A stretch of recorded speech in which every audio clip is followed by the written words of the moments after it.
nós vamos conversar um pouquinho sobre esse texto da Sylvia Schmidt que se chama Nós e o Espelho. A Sylvia Schmidt eu não a conheço, mas eu sei que ela escreve muito, tem muitos textos dela assim, soltos na internet, e ela tem textos de reflexões muito interessantes. Não necessariamente, não sei qual é a religião dela, não sei se tem algum fundamento religioso nos textos dela, mas todos são muito reflexivos para aplicação no nosso cotidiano. E a partir desse texto, Nós e o Espelho, que nós vamos conversar hoje. Primeiro de tudo, ela começa contando a historinha. Alguém muito desanimado entra numa igreja, um belo dia, e em determinado momento em que ele está orando a Deus, ele diz assim: Senhor, aqui estou porque em igrejas não há espelhos. Nunca me senti satisfeito com a minha aparência.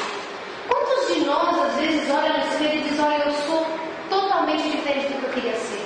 Quantas pessoas hoje em dia estão tão preocupadas com a questão da vaidade? Porque uma coisa é você ter uma higiene, ter uma boa aparência, um bom cuidado, arrumar o cabelo, pôr um brinco, se vestir adequadamente. Outra coisa é você ter tanto desespero com a sua aparência que você não faça mais nada, que você fica amarrado perante a vida porque você tem vergonha, tem medo, tem timidez de se relacionar, exatamente porque a aparência te impede. E foi essa a situação dessa pessoa do texto. Ele chega e diz: eu venho na igreja, porque na igreja não tem espelho, então ele se sente confortável num lugar onde ele não precisa se ver. Quando ele está fazendo a sua prece, de repente bate o vento, e aí cai uma folha de papel que vem, sabe Deus, então, onde cai, parece que vem do alto. E aí ele apanha essa mensagem e ele começa a ler a seguinte ideia contida no texto: nenhuma de minhas obras foi criada sem beleza. O conceito do feio é invenção dos homens, não minha. Ele fica preso e continua a ler o texto que nós já vamos ler, vendo o que será que quer dizer esse recado. Quer dizer que o feio é a ideia dos homens? Será que Deus não fez nada feio? Se nós sairmos um pouquinho do texto para olharmos tudo o que existe no nosso planeta, nós podemos observar o seguinte: que tudo aquilo em que Deus colocou a mão é bonito. O sol é bonito, as nuvens são bonitas, o vento, embora seja invisível aos nossos olhos, ele é bonito, ele acaricia, ele toca. Os pássaros são bonitos, as cores são bonitas, as montanhas são bonitas, tudo é muito maravilhoso. Quem vê fotos do nosso planeta, coisas em que o homem não colocou a mão, em que o homem não tocou, ele vai ver o quê? Perfeição e beleza.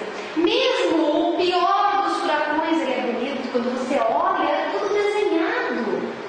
Um maremoto, tudo, aquilo que para nós é terrível, né? Porque é algo que mexe com a estrutura planetária, que vem destruindo, que na verdade tem um objetivo por trás dessa destruição, e nós estudamos isso no livro dos Espíritos e Meio de Destruição, falando do objetivo das destruições que existem no nosso planeta, tanto para efeitos das nossas expiações e provas, quanto para efeitos de reorganização, de recolocação no lugar, de higienização planetária, mas tudo é muito belo. Então, não foi o conceito do feio inventado por Deus, esse é um conceito nosso. E mais, hoje para nós, o conceito do feio é o seguinte: por exemplo, nós precisamos ser magérrimas para ser bonitas. Não faz muito tempo, no começo do século passado, o outro, quem eram as delas eram as gordinhas.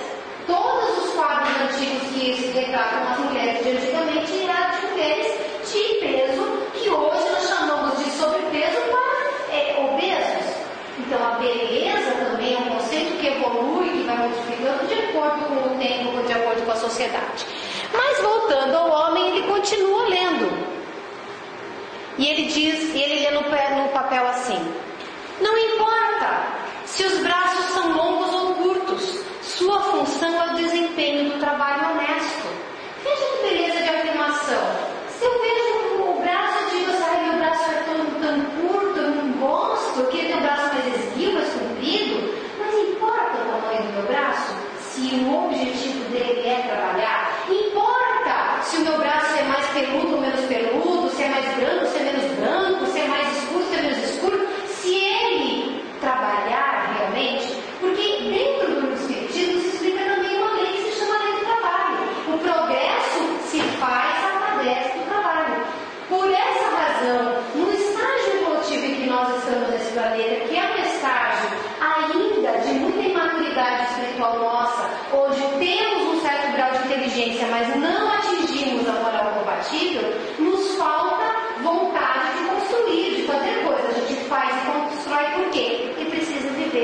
porque precisa sobreviver, porque precisa comer. Então nós trabalhamos por um impulso, que é a lei do trabalho nos faz trabalhar para construir. Então quando ele fala dos braços, qual é a beleza dos braços? É a forma? É a cor? É como ele está, em que proporção que ele está do corpo? Não, é a atividade produtiva que ele exerce na encarnação. Ele diz, Ele diz, não importa se as mãos são delicadas ou grosseiras, sua função é dar e receber o bem. Gente, por exemplo, quando a gente chega numa família, tem a questão da fisiologia, da hereditariedade. Eu puxei as mãos da minha mãe, que é uma mulher que trabalhou na roça quando era criança, que trabalhou em sítio, mulher de mão trabalhada, grossa assim. A minha mão não é aquela mão que eu queria ter. Se fosse servida essa palavra, não me estressa. Eu queria ter outras mãos. Eu queria ter dedinhos mais compridos, unhas que não quebrassem tanto, queria eu ter uma mãozinha fina, como a minha não tem, que é a mão do meu pai. Hereditariamente ela puxou para aquela mão, mas eu não tenho. A questão não é se a minha mão é mais parecida com a da minha mãe ou do meu pai, se ela é mais macia ou menos macia. É o que eu faço com ela. Será que eu dou o bem, eu ajo no bem com as minhas mãos? Será que eu construo alguma coisa útil com as minhas mãos? Ou será que eu destruo? Ou será que elas ficam inativas? De que adianta ter mãos para depois utilizá-las na próxima encarnação através de um reflexo da lei dessa reação, onde você não usou, então você não precisa tê-las mais? Ou você as usou mal e por isso você as deixa de ter? Porque a questão é a seguinte, nós formamos o nosso próprio corpo físico, e quem usa mal o instrumento da encarnação como o próprio corpo, ele acaba por fazer-se ausente no corpo da próxima vida.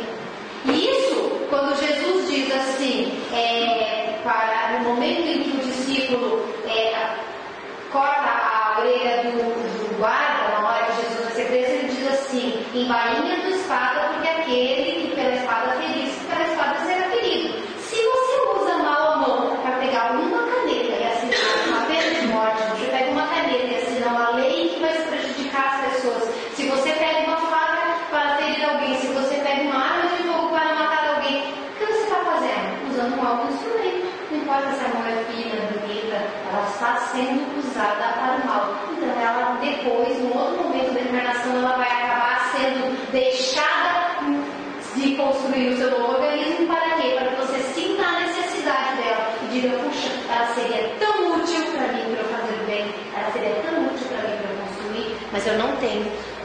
E aí, continuando o texto, ele diz, não importa a aparência dos pés, sua função é tomar o rumo do amor e da humildade. Veja que beleza de explicação. Se o teu pé é bonito, não é bonito, se é delicado, se não é delicado, se é grande, se é pequeno, não importa. O que importa é o seguinte, que direção você está trilhando com ele na encarnação? Para que lado que você está indo? Para onde você caminha? Você está agindo na direção, caminhando na direção do amor e da humildade, ou você vai em sentido inverso, na direção do outro para violar o direito do outro, para ferir o outro, para magoar o outro? Então, quando você se movimenta utilizando os teus pés, para que lado eles te levam? Para que lado você anda? O que você faz com esses pés? Então, não importa se ele é bonito ou feio, se ele está aqui é para ser usado para o bem, é para ser usado para o amor, é para ser usado para a conquista de virtudes. Não importa o tipo de cabelo, se ele existe ou não numa cabeça. O que importa são os pensamentos que por ela passam. Quantos de nós ficamos desesperados porque o nosso cabelo não é do jeito que a gente quer? Mulheres têm muito disso, mas os homens também. Os homens que têm a tendência a ficar carecas, muitos levam esportivas, outros não levam tão esportiva assim, né? Mas o que acontece? Estão tão preocupados com o que está cobrindo a cabeça e despreocupados do que tem de conteúdo dentro da mente. O que nós estamos carregando aqui? Que tipo de pensamento passa pela nossa cabeça? É claro que se a gente se sente mais confortável com determinado tipo de penteado, com peruca, sem peruca, com a cor loira, com a cor morena, não importa. Se isso te faz bem, usa, mas não se preocupa do conteúdo que passa pela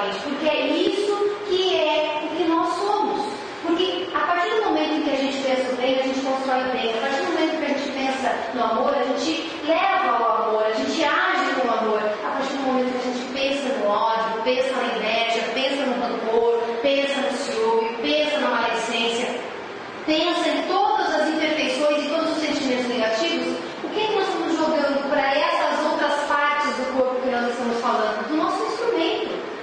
Nós, espíritos, não precisamos do corpo para existir. Ao contrário, sem espírito que não existe corpo. O corpo não se sustenta, não tem vida, não se manifesta. Agora, por que Deus nos dá o corpo? Para que usemos de instrumento. Para você fazer um grande buraco, você precisa de uma escavadeira. Para você subir alto, você precisa de uma escada. Para você voar no céu, você precisa de um avião. Para você evoluir conscientemente nas suas experiências, você precisa do instrumento, que é o nosso corpo físico. E que tem vários sentidos, e vários órgãos, e vários membros para que a gente utilize isso para a nossa evolução. E ele continua lendo e diz em seguida: não importa a forma ou a cor dos olhos, o que importa é que eles vejam o valor da vida. Quantos de nós temos olhos da cor ideal, que todo mundo adora, azuis, verdes, castanhos, cor de mel, sei lá, coisas mais lindas do mundo. Hoje em dia a gente já tem lente de contato colorido para ficar mais legal ainda, né? Para alguns ficam, para outros nem tanto. Tem que olhar bem isso. Agora, o que importa não é se a cor é natural, se é lente de contato, se é azul, se é castanho, se é cor de jabuticaba. O que importa é o seguinte: o que ele está vendo? O que ele está vendo? E não é, veja que o ver, não é só eu olhar para fora e ver determinada pessoa, determinada situação. É como eu enxergo isso. Eu posso ver alguém ou alguma coisa e ver o melhor lado daquela coisa acontecendo, daquela pessoa. Ou eu posso ver o pior. Eu posso simplesmente unir esse meu olhar sobre a vida aos meus pensamentos e pensar no pior ou pensar no melhor de determinadas pessoas, de determinadas situações. Não é ilícito que nós vejamos o mal onde ele existe. O que a gente não pode é deixar para só ver o mal e nunca ver o bem, para nunca enxergar o esforço das pessoas e acertar apesar das suas imperfeições, para nunca deixar de ver o progresso apesar dos recuos ou das estagnações da alma individual, de cada um de nós, ou das almas coletivas das sociedades. A gente não pode deixar de enxergar o que é bom, e é enxergar vai além do que os olhos veem, porque ele vê com os olhos carnais e enxerga com a alma, e é isso que a gente tem que procurar ver. Não importa o formato do nariz, o que importa é o inspirar e expirar a fé. Olha que comparaçãozinha interessante. A gente inspira e expira e expira.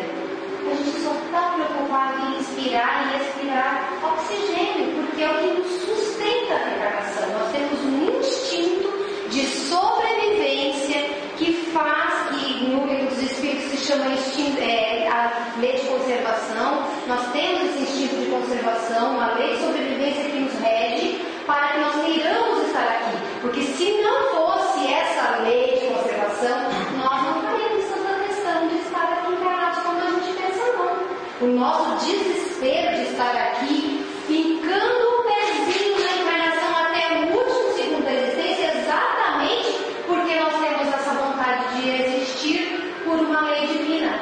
Porque mesmo assim tem gente que se suicida, tem gente que comete eutanásia, tem gente que comete um suicídio lento, não mais objetivo, mas lento, através de N pistas de desgastes do fluido vital que nós temos.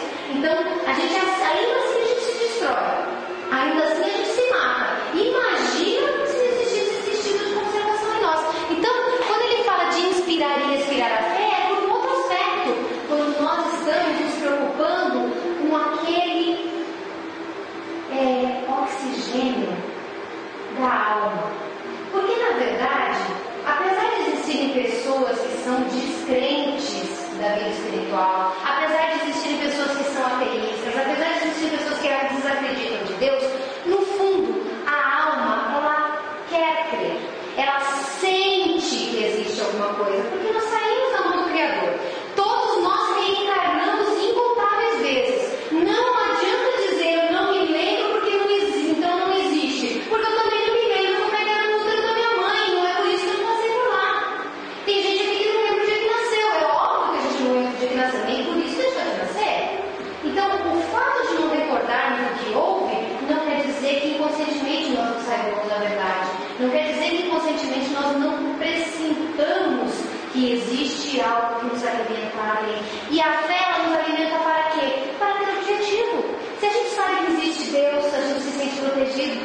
Pai.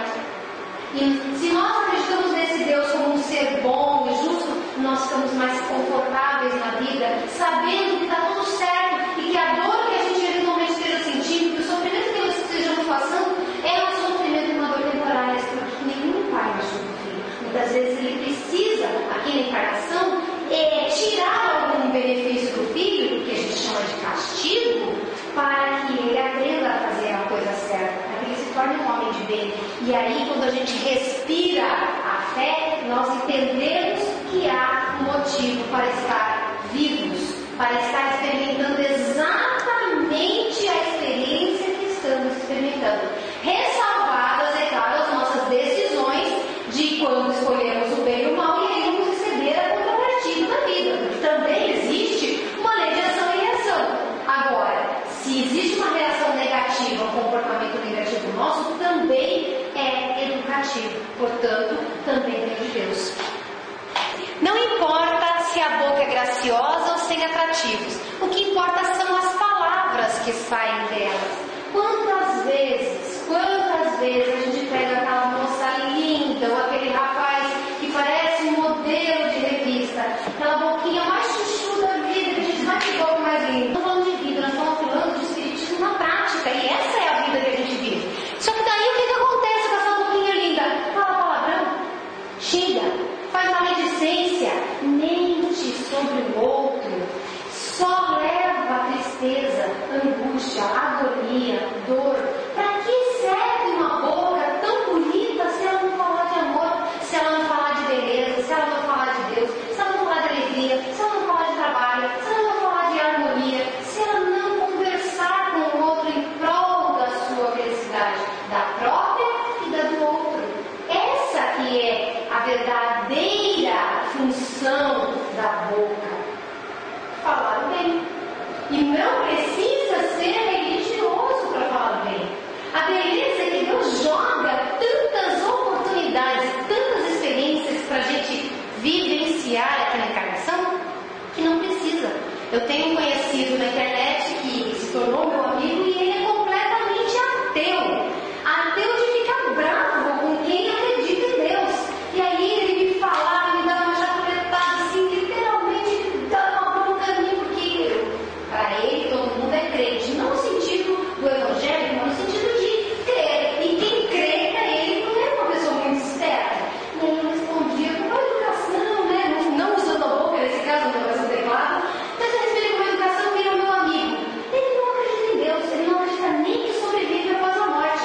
Mas ele é uma das poucas pessoas que eu conheço. Toda semana eu visito um lar de velhinhos para falar palavras de consolo para elas e tudo para eles. Por quê? Porque através da boca ele faz caridade.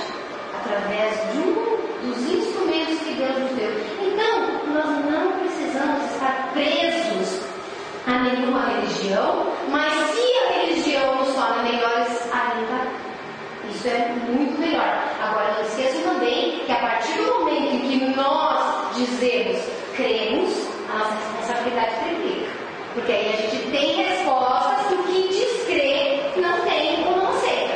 Então a nossa responsabilidade aumenta. E a boca, ela é para isso, para falar o bem, para levar palavras boas.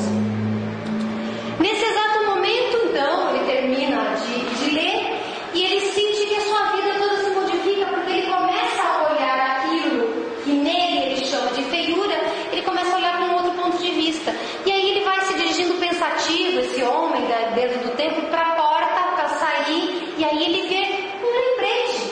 E interessantemente é tão gostoso quando a gente vê que nós estamos precisando de um recado, e esse recado está na nossa frente, seja numa página de jornal, seja numa revista, seja numa página de qualquer rede social, seja através de alguém que está do nosso lado, e a gente lê ou ouve aquelas palavras que a gente precisa. E esse homem estava ali pensando nas coisas que ele tinha lido naquele papel que voou aleatoriamente nas suas mãos, e aí ele vê um lembrete na porta que diz assim: veja com bons olhos o seu reflexo nesse vidro, porque era o único lugar do templo em que tinha uns triângulozinhos assim, enfeitando, que tinha espelhos. E ele diz: veja com bons olhos o seu reflexo nesse vidro e lembre-se de tudo que deixei escrito. Observe que não há uma única linha sobre mim que afirme que eu sou bonito. Aqui ele está dando a entender que Jesus fala isso. Embora Jesus não tenha efetivamente deixado nada escrito, todas as palavras que disseram que foi seu nome, porque são manifestações dele em vida. Então escreveram por ele. Então ele não escreveu ele pessoalmente nenhuma palavra, mas ele diz nessa frase exatamente assim: quem é que diz que Jesus era bonito? Aos nossos olhos. Quem é que diz que Jesus tinha essa perfeição que nós esperamos? Quem é que diz que ele tinha olho azul, barba sedosa, cabelos que não tinham um nó? Gente, eles viveram há 2000 e tantos anos na Palestina, naquele lugar seco, que não chove, cheio de areia. Claro, naquela época era um pouco diferente, tinha mais frutos, tinha mais árvores, era um pouco diferente. Mas mesmo assim, eu ia dizer que tinha alisamento naquela época, aquele cabelinho lindo que mostra secador.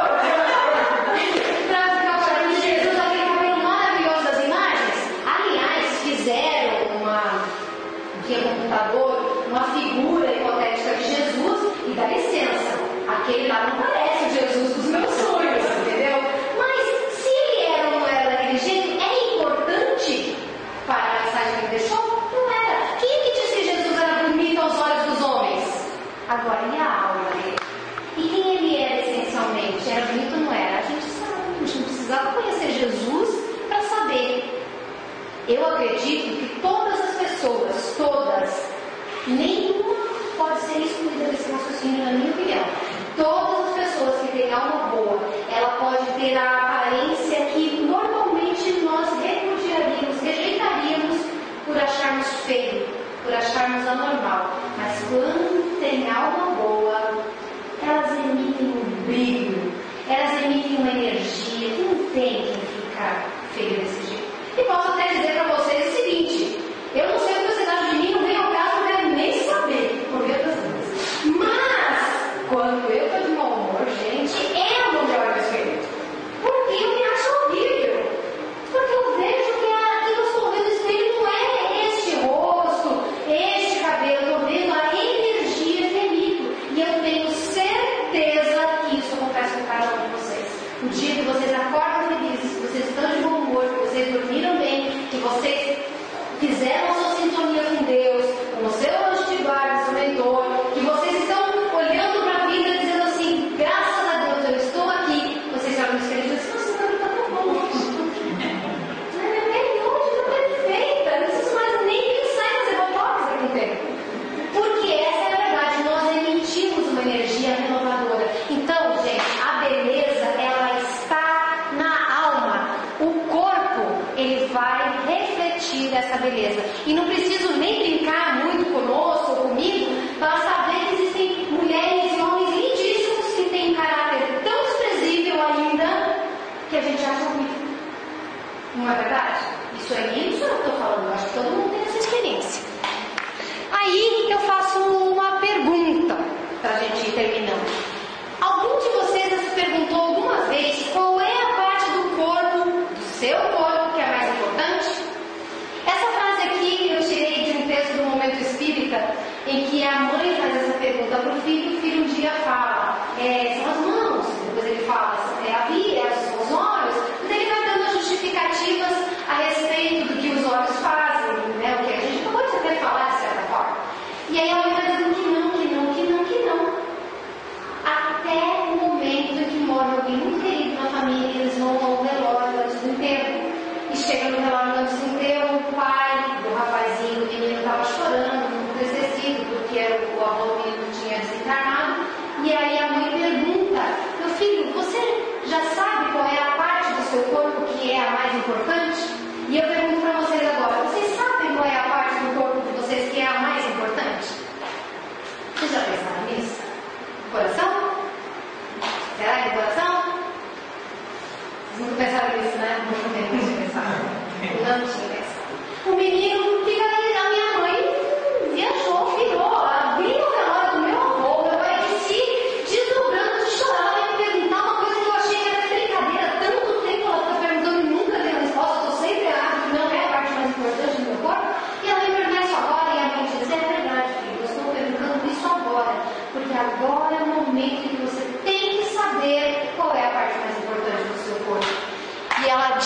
assim, são os seus ombros.